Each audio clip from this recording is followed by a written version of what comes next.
I'm gonna be a homer to the core on this one because I'm gonna be a homer to the core on this one, Okay, I man. was just talking about the Colts. So There is no bigger upset than the Jags over the Bills. No, there is no bigger upset. You're right.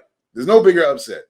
But to me, okay, the one that I cared about the most now, I don't talk about my boys being contenders or nothing like that. I'm quiet because I let the whole season play out. I talk about y'all teams and other teams. I don't talk about my team. I let everybody else talk about them.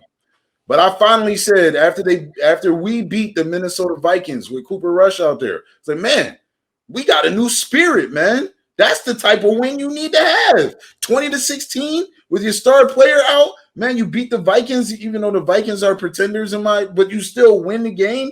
I'm like, man, Denver started off 4-0. All of a sudden they 4-4. Man, they about to be 4-5, man. Let's go.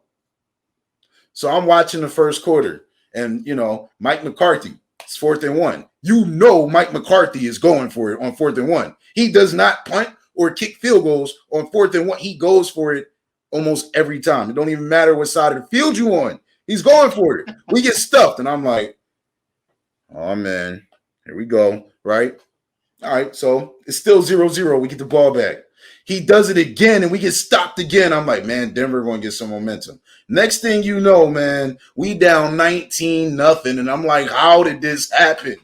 Why, man? What is going on? Dak passing stats was like Russell Westbrook, in a regular basketball game. Dak was like 6 for 60. I'm like, Dak, man, what's going on, man? Did you need to stay out another week?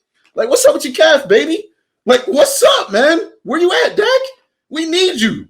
We need you. Look, the Undertaker was in the stadium, right? Promoting. The Undertaker was in the stadium. And if I was in the stadium, I'm like, come on, man. Can you teach them how to wake up? Like, we need one of these. Like, we need one of these bad, man. This is the Denver freaking Broncos that just traded Von Miller. You should have exposed their defense. Here's another thing, man. Zeke, I love you, right? Tony Pollard, I love you, man. But all you fake Cowboys fans who was ready to get rid of Zeke for Tony Pollard had a chance this weekend to be like, you know what, man? I can be the bell cow. You're struggling, hand me the rock. Man, Tony Pollard was getting tackled out of the huddle, okay? Out of the huddle, he was getting tackled.